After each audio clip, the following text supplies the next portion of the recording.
Ya, itulah pemirsa yang akan kita bahas bersama malam hari ini, adu sakti Trah Jawara Banten. Karena melihat ada dua pasangan calon gubernur dan juga wakil gubernur yang akan bertarung di kontestasi Pilkada Banten. Untuk membahasnya sudah bergabung malam hari ini, hadir di sini bersama saya ada Mas Adi Prayitno. Mas Adi, apa kabar? Baik, Ken. Sambil memantau bagaimana jalannya pertandingan Indonesia-Australia ya. Kita bahas dulu nih bagaimana dunia politik kita dalam negeri, dan juga akan bergabung bersama kita pemirsa.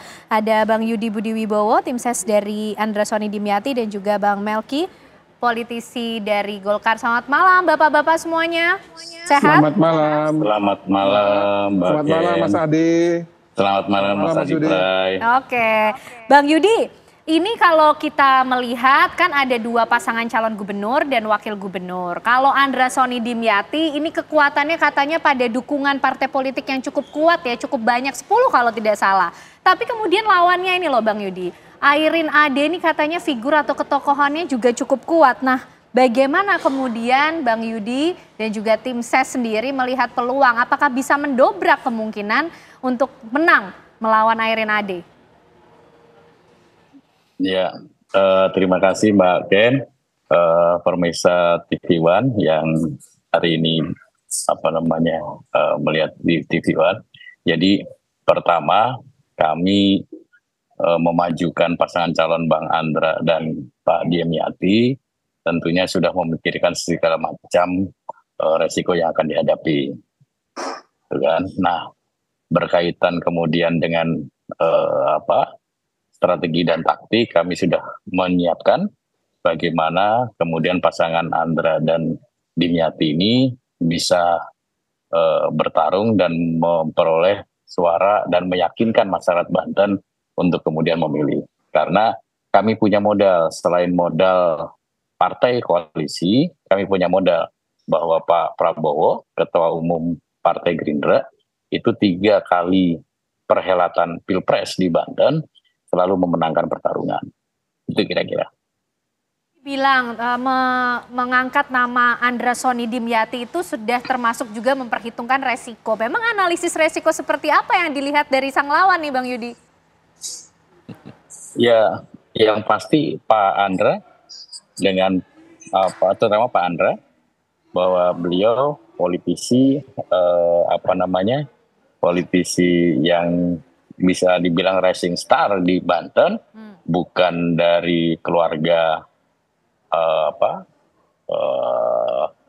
keluarga politisi di Banten, terus kemudian berasal juga dari masyarakat biasa dan lain sebagainya, yang kemudian bertarung dengan politisi-politisi Banten yang sudah mempunyai nama. Terus kemudian Pak Andra juga seorang legislator, belum pernah menjabat sebagai eksekutif. Itu tentunya tantangan-tantangan tersendiri bagi kita.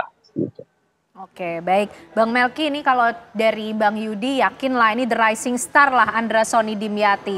Tapi kan juga Airin Ade tuh ini bisa dikatakan lagi di atas angin karena digadang-gadang memiliki figur dan ketokohan yang cukup kuat di wilayah Banten. Gimana Bang Melki? Ya, kalau kami di Banten memang sejak awal pada saat malah sebelum pileg itu memang Bu Airin sudah, saya pikir 2 tahun lebih ya, sudah keliling di seluruh Banten.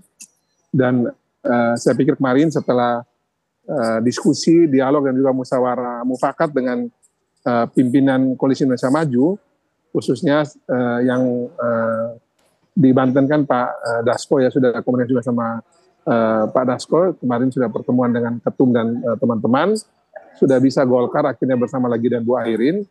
Tentunya kami akan terus mendorong apa yang sudah Bu Airin lakukan selama ini di Banten. Dan kalau kami melihat survei, memang Bu Airin punya angka survei cukup bagus ya di Banten. Dan ya, tinggal menjaga saja apa yang sudah dilakukan selama kurang lebih hampir 2 tahun sampai 3 tahun yang sudah dikerjakan oleh Bu Airin. Tinggal kami tetap menjaga agar itu disampaikan kepada publik. Dan bagusnya adalah setelah pertemuan dengan para pimpinan KIM ya, karena memang ini kan adalah kebijakan nasional untuk menjadi prioritas pertama kami bersama KIM. Dan setelah Golkar sudah bisa masuk mengusung atau bersama Bu Airin di Banten, tentu kami tetap berkompetisi tapi juga tetap menjaga suasana kondusif. Dan Bu Airin saya pikir tidak perlu menampilkan hal-hal yang berlebihan, cukup menampilkan apa yang sudah beliau kerjakan, apa yang sudah beliau kerjakan baik selaku wali kota ya selama 2 periode ini, termasuk juga apa yang sudah beliau kerjakan semenjak mempersiapkan diri sebagai calon gubernur, sebagai calon legislatif. Itu sudah cukup untuk bisa dipakai sebagai pegangan bagi publik Banten tentang apa yang akan Bu Ayrin lakukan ketika nanti menjabat sebagai gubernur di Provinsi Banten. Oke, Mas Adi, betulkah begitu? Strateginya kalau dari pasangan Ayrin Ade ini tinggal menjaga nih sebenarnya karena sudah punya model ketokohan dan figur yang kuat. Tapi tadi juga Bang Yudi percaya diri juga, ini the rising star juga. Karena kalau kita lihat dua pasangan ini kan kita bisa bilang jawara-jawara Banten loh Mas Adi. Mereka punya jaringan yang mengakar cukup kuat gitu. Ya saya kira sebenarnya kalau kita mau tracking satu persatu, kenapa pada akhirnya Golkar kembali mendukung Ayrin, karena tentu Ayrin dinilai punya signifikansi secara popularitas dan elektabilitas. Kan kita tahu Golkar kan sudah mendukung Andra Soni, menarik dukungannya, tapi di kemudian hari tiba-tiba Golkar mendukung Ayrin. Ini kan tentu menjadi argumen yang cukup rasional bahwa kader Golkar yang dinilai punya kekuatan yang relatif signifikan dan kuat di Banten adalah Ayrin, bukan yang lain. Ini yang saya kira membuat kenapa Golkar, Ayrin lah yang kemudian dimajukan. Nah yang kedua, kalau saya kebetulan memang tinggal di Tangsel ya, billboard dan baliho Ayrin ini kan terjadi sejak tahun yang lalu. Artinya memang persiapan Ayrin untuk maju di Pilgub Banten itu memang dipersiapkan cukup matang. Apalagi misalnya kalau maju jujur Banten ini kan dianggap sebagai markasnya Golkar sejak lama, dan titik tumpu dan kekuatan politiknya ada pada terah politiknya Bu Ayrin, terutama terah politiknya Bu Ratu Atut ya. Apalagi saat ini kalau kita melihat rata-rata secara umum keluarga besar Bu Ayrin juga maju di berbagai kabupaten dan kota. Jadi hal inilah yang sepertinya membuat kenapa Golkar itu sangat confident, sekalipun hanya dengan PDIP mereka akan memenangkan pertarungan secara politik. Itu kan di atas kertas.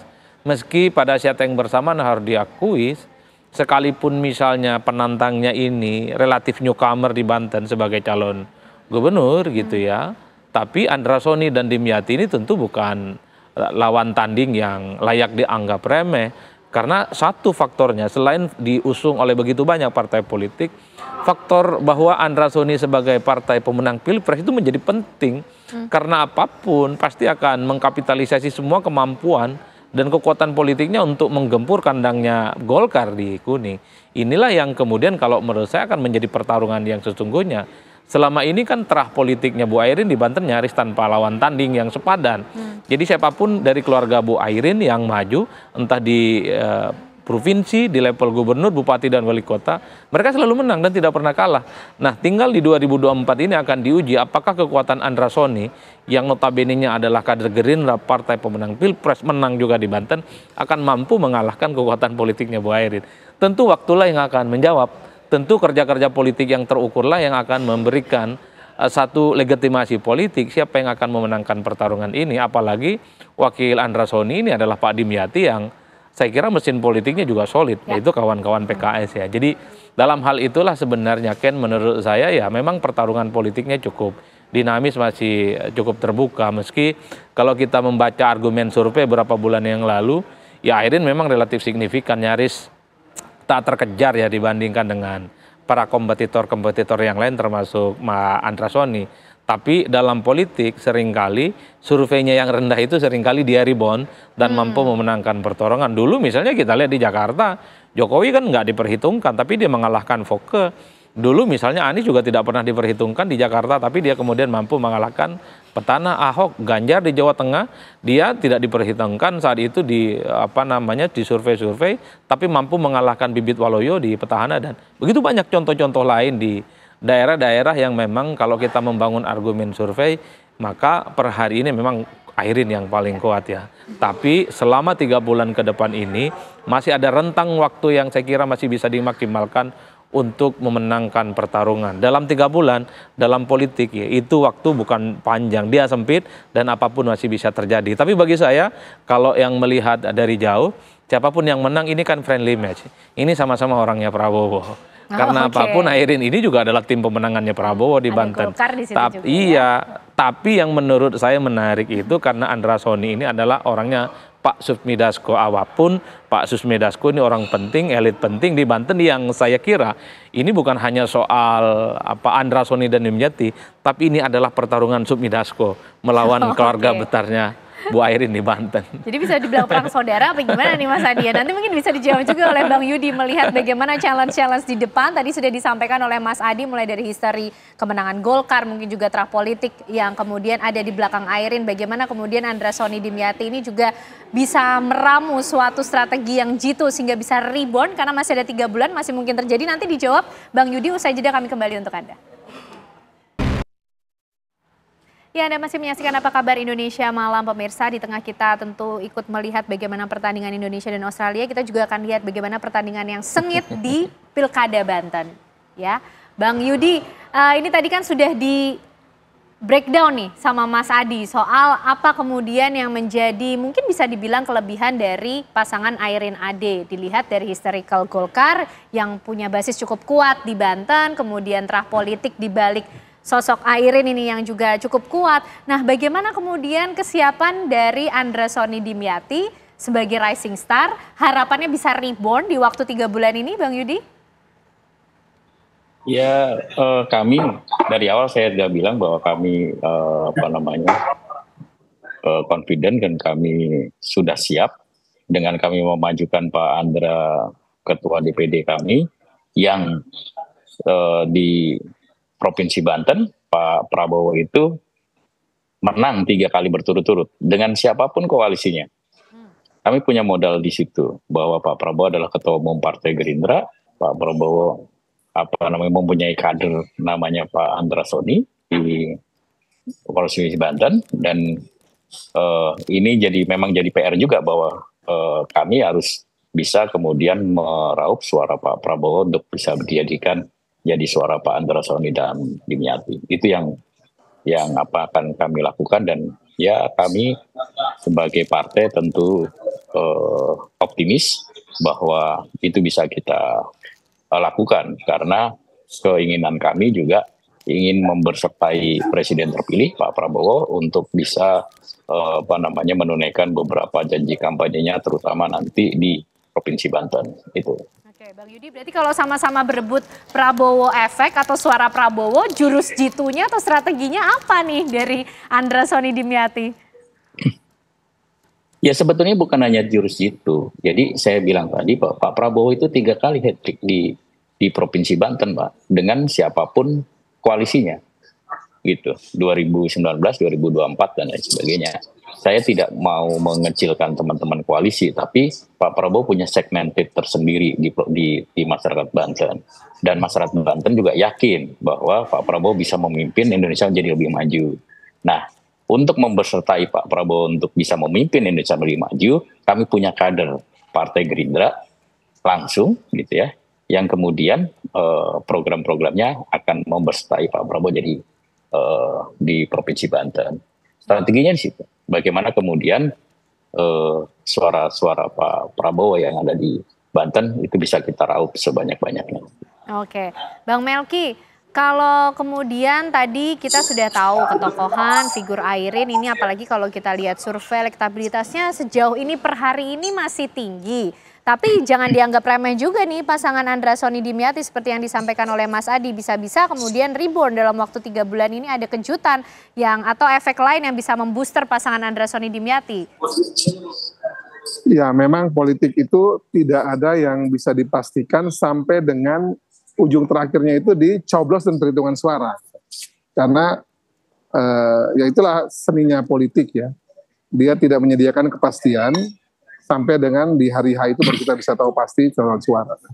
Nah, tapi memang kalau kita bicara probabilitas hari ini memang Bu Airin relatif diuntungkan karena seperti disampaikan oleh Mas Adi Praitno bahwa memang sejak lama memang mempersiapkan diri ya. Nah, tentu dengan kondisi yang ada ini kami terus mendorong agar Bu Airin dan seluruh kekuatan di Banten, baik itu teman-teman PDIP dan Golkar maupun juga semua relawan untuk terus bekerja keras ya. Karena sekali lagi tidak ada kemenangan yang bisa dipastikan, apalagi ini masih ada waktu yang cukup untuk siapapun bisa bekerja, sehingga tidak boleh lengah dan tidak boleh merasa jumawa.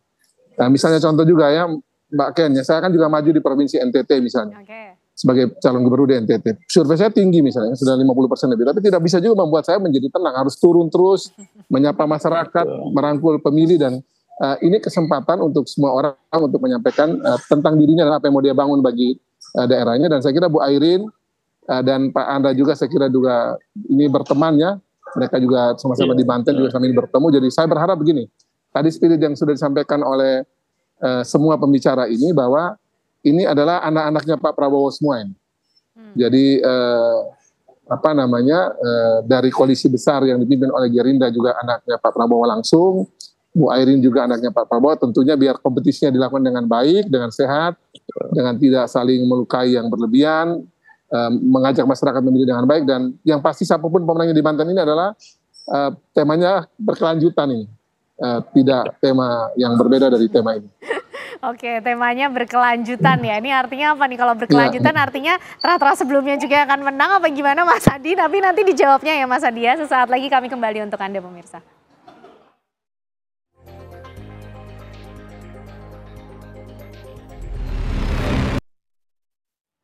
Ya, kita akan kembali melihat bagaimana adu kesaktian para jawara Banten ini. Mas Adi, ini tensi kontestasinya di Pilkada Banten akan seperti apa? Karena katanya sama-sama ada Prabowo-nya gitu kan. Tapi yang satu juga ketokohannya kuat, yang satu partai yang mengusungnya juga banyak. Tapi yang tokohannya kuat ini juga ada dua partai besar di sana loh. Ya, saya kira memang akan adu kuat dua kubu itu persis ya. Bahwa Andra Soni dan Dimyati itu akan memaksimalkan semua partai pendukungnya, ya itu persis.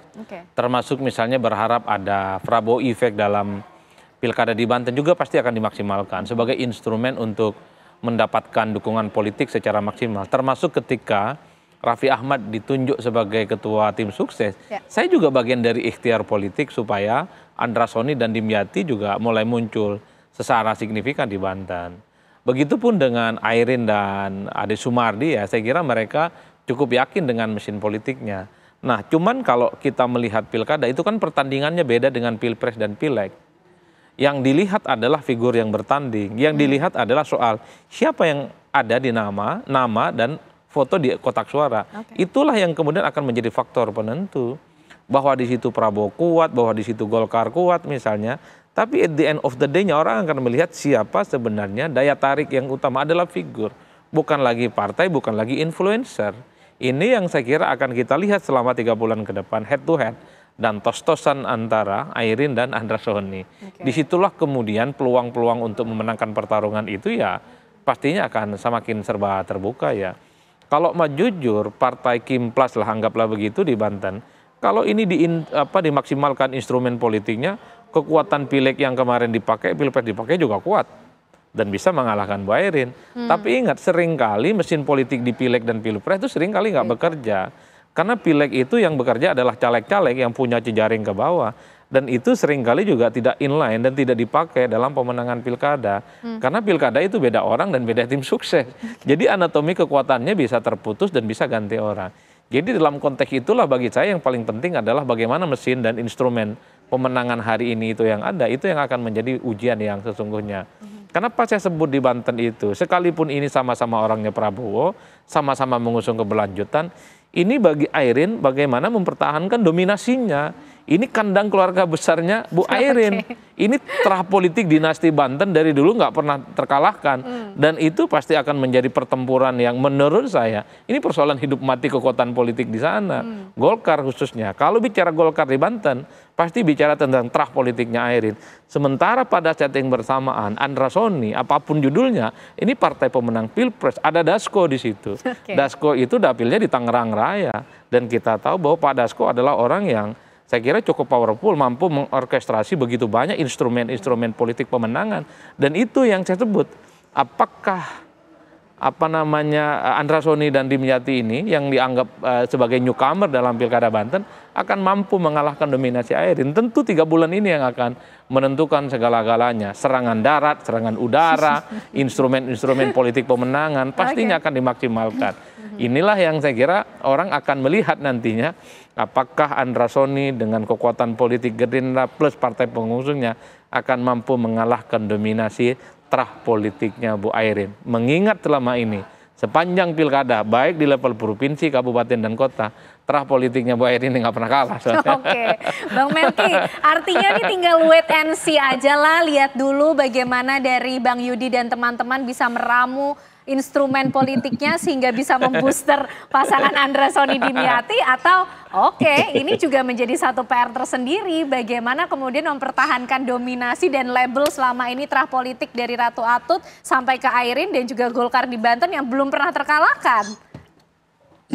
Sebenarnya begini, kalau buat kami di Partai Golkar ya, dengan kemarin sudah ada musyawarah mufakat, ada pembicaraan antara para pimpinan Kim bahwa Golkar diperkenankan atau kami boleh akhirnya bergerak sendiri, akhirnya kami bisa bersama dengan Bu Airin kemarin. Saya pikir itu satu hal yang bagus sekali, sehingga apapun nanti dinamika politik yang terjadi di Banten itu adalah dinamika politik yang memang sudah tanda kutip ya sepersetujuan atau sudah seizin dari teman-teman pimpinan Kim, khususnya dari Bang Dasko yang sebagai tadi disebut sebagai pemilik dapil di Tangerang Raya atau di daerah Tangerang ya, atau di Banten. Ya.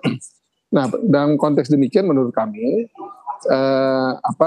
berbagai catatan-catatan kaki yang menyertai ya, misalnya tadi kaitan dengan catatan tadi ya soal menyangkut dinasti politik misalnya, atau terkait dengan kekuatan Golkar itu mudah-mudahan tidak begitu kencang lagi, karena sudah ada pembicaraan awal yang membuat kompetisi Pilgub di Banten ini relatif sudah lebih kondusif menurut kami.